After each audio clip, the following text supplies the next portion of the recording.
What's happening, YouTube? Welcome to the car side of the channel. And as the title implies, we're going to introduce my boo. This here 1964 Chevelle Malibu Super Sport. Chevelle Malibu Super Sport. Alright, so I'm going to give you guys a quick run through. Maybe not so quick, because I'm going to talk a lot, but this here is the latest addition to the stable. Absolutely love this car already. I'm going to tell you guys how it all came about, really quick. So just to say, God works in mysterious ways sometimes. I was walking my wife out one morning, and then I told her, I said, you know what, I think I know what my next car is going to be. Just because I was itching to buy something, and of course I wanted to be in old school, and she was already leaving, and she already don't care much about my cars anyway, so I didn't really get to tell her what it was. I didn't know what it was either. I just knew it was going to be an old school small block Chevy, 5-speed, and mid-size, if you want to call this mid-size. I didn't know what it was, and then that same day I happened to be perusing the Facebook, and this one pops up out of Jersey, and I'm out in California, and the post was just made probably like within the last hour. So I skimmed through all the pictures, skimmed through the details, caught the pertinence, skimmed through the messages, make sure it wasn't sold yet, because I figured for the price and for what it is, it was going to sell quick. So I hit the dude up, and we'll call dude CC. Call him CC. And so I hit up CC. Turns out to be a great guy, cool dude. And so my first time buying a car, second time buying a car sight unseen, first time buying it out of state. So hit him up, and within like half an hour we were talking. Before I hit him up, I already had transport ready. That's how serious I was about it. I had transport ready, I had the funds ready. So when I'm talking to him, I'm like, hey CC, like, I'm ready to go. We just need to work out the details. And I'm trying to research, you know, how to protect yourself from buying cars over out of state. You know what I mean? Because you just never know. Obviously it worked out, and it was probably 2 weeks later I had the car here. So as noted, 64 Chevelle Malibu Super Sport. I'm gonna start to walk around, so a lot of stuff I got to get into. I just start to walk around, so I don't have much space to give you a proper view, but how about we go in here so I can stay sitting down. So when I say I absolutely love this car, and for a lot of reasons. One, my sister had one when I was probably about 5, ended up getting wrecked by my brother, as I come to find out, my late brother. And I remember she always talked about it, and so that was one of the reasons why I got it, because I knew that she would be blown away, and when she saw it, she was in fact blown away, and it just brought back a bunch of memories for her. And I just thought it was a cool, how you say, homage, kind of to pay towards that. So those memories. I remember sitting in the back seat, hopping out with my nephew. My nephew always fighting me. My nephew, practically the same age, so we're always fighting. I remember hopping out, starting out fighting in the back, hopping out, fighting in the lawn. But that's part of the reason why I got it.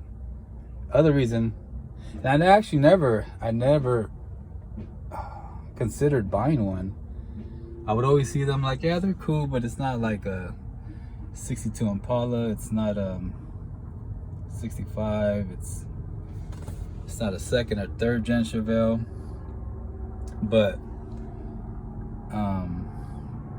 in this particular combination, which I'm gonna tell you, I was like, this is it.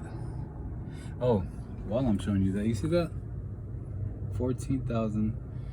Side note, so CC tells me that he believes this is a factory, well, not a factory, it is factory. It's a factory super sport, but those are original miles. I'm like, I don't know, bro. So, and doing my due diligence before I buy it, I call up New Jersey DMV, New Jersey Vehicle Commission, something. They call it something else out there.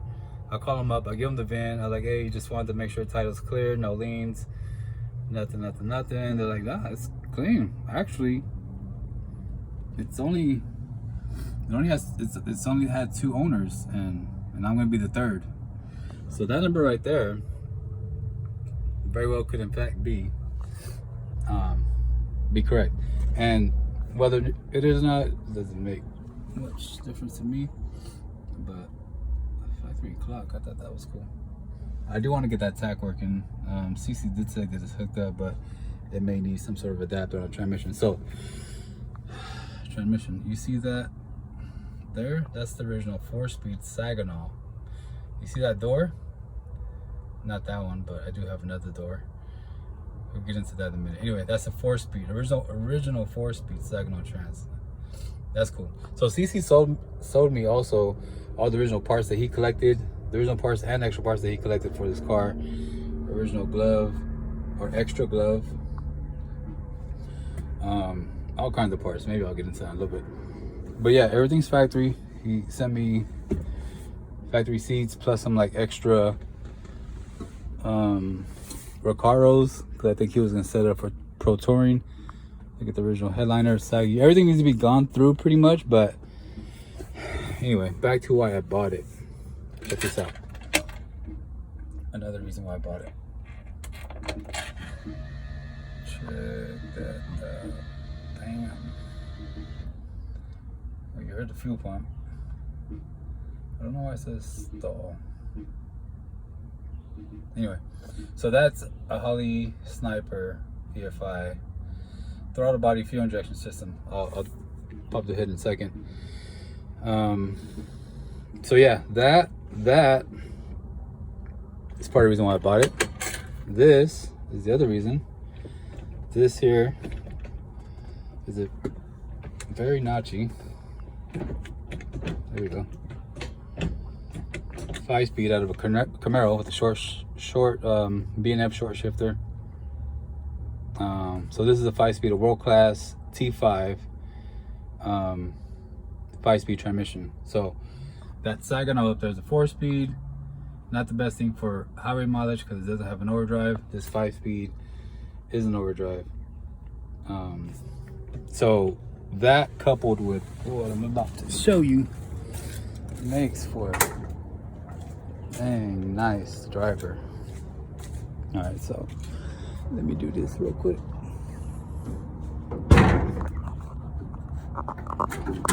All right. Oh snap. So I'm gonna get into why all that is right there in a minute. I just don't want to lose nothing. Fuse box fall. All right. So check that out. Serpentine belt setup. I think it's a Be Cool radiator. If not, just aluminum. Whatever. Edelbrock carb. Yeah. I've seen it before. 650. Yeah. I know it, bro. You ain't show me nothing new. That's not a carb, homie.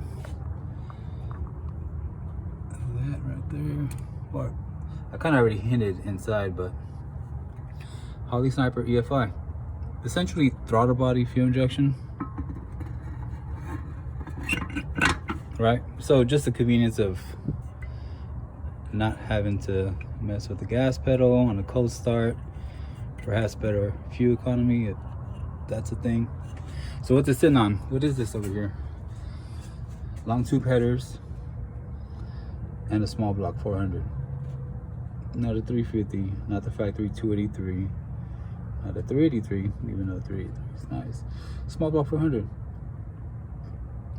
My favorite small block of all small blocks. Had one in my truck way back when. Little torque monsters. They don't rev up obviously like a 327, but they got torque for days.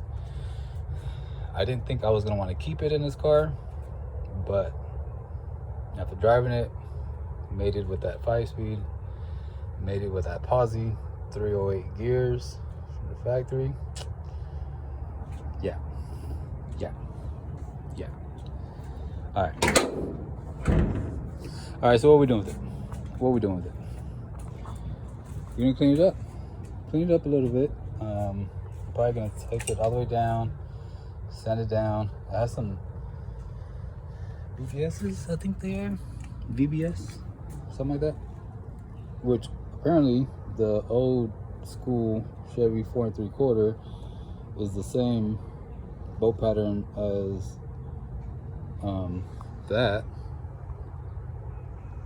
and the same bolt pattern as the BMW, which is the 120.5, something like that. Bolt pattern. 120/5. Anyway, yeah. So they bolt up, and it looks cool. What am I gonna do? Well, just clean it up. So I gotta get to the issue. It is a factory Super Sport. I forget the VIN, the code, the body.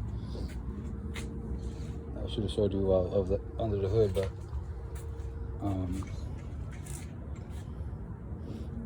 it is a factory 4-speed. There are some rust issues. It wasn't a New Jersey car. I believe what CC did is he probably coated it with some type of oil so it looks grimy. And this is like the worst of the rust, like this rear cow bumper lip thingy. And my cousin actually saw a 4-door Chevelle here in a local yard where I might be able to possibly go and cut that out and have that. All right, so here's the issue. So upon transporting the car, let me see how much detail I want to give this story, because I haven't really settled the situation with the transport company. So, funny stupid story. Here it is. When I called CC, I was like, hey, got transport set up, just want to work out the details, blah blah blah, make sure everything's legit. Worked out all the details, started giving the details to the transport company where CC was located to schedule a pickup. Finally got some detail from the broker that he was a broker and I wasn't working directly with the transport company. So finally I'm like, okay, I need your business license, because the dude was just acting weird, borderline shady, like, just trust me, just give me your pickup address, you don't pay me anything until I deliver it, blah blah blah. I'm like, dude, I need more information. This is my first time transporting the car. How is this gonna work? Who am I dealing with? What's your business license? Like, and then I had to like pull teeth just to find out that he was a broker, not the actual transport company. So, which is whatever, that's how most of them operate. And then I finally get who the transport company is, which was Starway Logistics. Now, depending on how the situation goes, I'm gonna either gonna put them on blast or just leave it at that. So I look up Starway, terrible reviews. Like, they're stealing exhaust systems. Their communication sucks. Their customer service sucks. Everything about them is bad. And so I hit up the broker. I'm like, nah, bro, I'm canceling. Forget about it. And he's like, what? Why? And I was already, by this time, had been talking to the dude like multiple times, and partly felt bad, but at the same time, it's like, I'm not, if I don't feel comfortable, it's not gonna happen. So I was like, hey, dude, just forget about it. And I called him. I was like, forget about it. I don't feel, you're not making me feel comfortable, and I already found somebody else, so just cancel the trip. And oh, and by the way, Starway has terrible reviews and blah blah blah. And anyway, that was that. I get with another broker out of San Diego. Their name to remain unknown for now.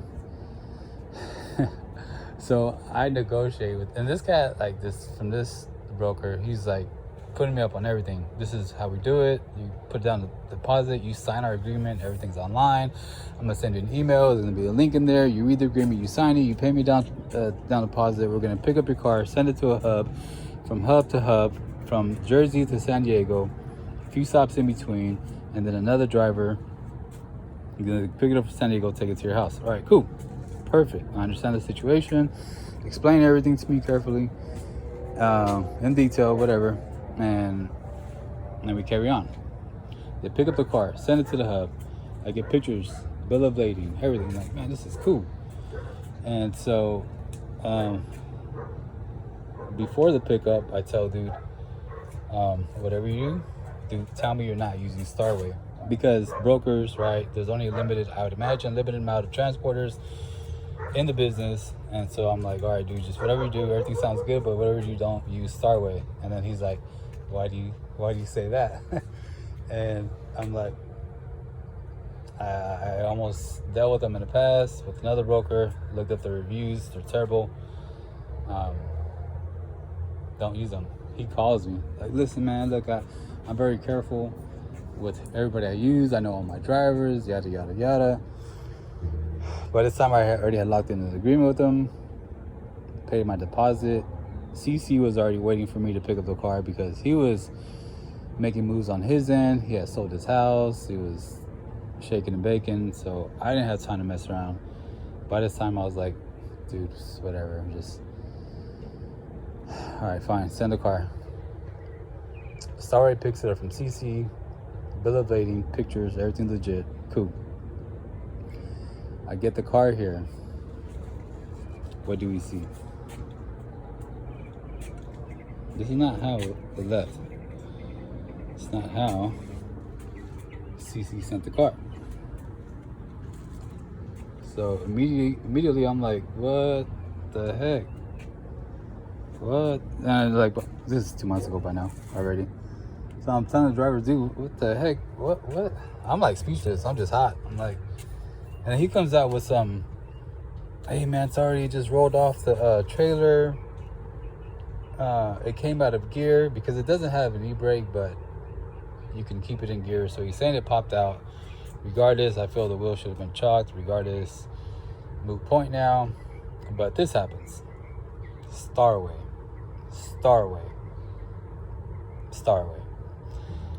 I'll pay you $1,000. How about we settle it, right now, $1,000? I'm like, dude, get out of here. I'm recording them and I'm calling up my broker and I'm whatever. And broker's like, don't worry about it. I'm sorry. It's most likely, I sent them pictures. Like, most likely we're going to have to total it out. Mind you, I'm barely getting the car. He's already talking about, and which is true, depending on how we go about fixing it. But bro, he's like, bro, I'm sorry, he's gonna get totaled out, but I'm gonna start a claim for you right now. We're gonna handle this. I'm gonna get you compensated. You're gonna get paid, whatever, blah blah blah. So long story short, this is what I gotta work with. The cool thing about working out this deal with CC is, well, I'll show you. CC sent me everything he had for the car. So, this is not the right side, but it's the left side. I already have a door. I have both doors. Shout out to CC. I have an extra hood, extra trunk lid, an extra trans, an extra engine, which we'll get into later. Complete suspension, extra gauge clusters, extra set of trim, extra, all kinds of extra stuff. So anyway, what are the plans? Immediately, obviously, we're gonna fix this. I'm gonna swap out doors. I'll probably vlog that. I found somebody to pull that out. They said they can save it. Thank God for that. Swap out the door. Exhaust. I'm probably gonna put the dumps right back here. Dump right behind the tire. I'm gonna probably get some Black Widow mufflers. I like the sound. That with a 400, that with the long tubes should sound like a beast without being obnoxious. Not the neighbor hater Black Widows, but the Black Widows, check them out if you haven't heard of me. I haven't heard them in person, but from what I've been seeing on videos, they sound pretty good. So we're gonna do that.